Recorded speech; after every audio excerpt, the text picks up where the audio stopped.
Police hope a new addition will help students and residents in the area feel safer around campus. Police gave us a tour of their substation that opened this week.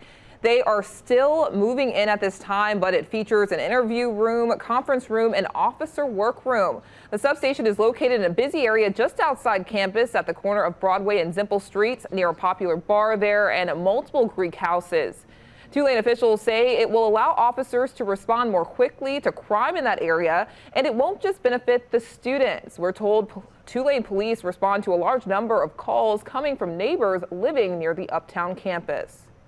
We understand at Tulane Police we want to be a community resource, and we don't mean just the students. We mean the people who live here, the neighbors, everybody who travels through this area. We want to increase their safety as much as we can and make sure that they're free to work, live, and play.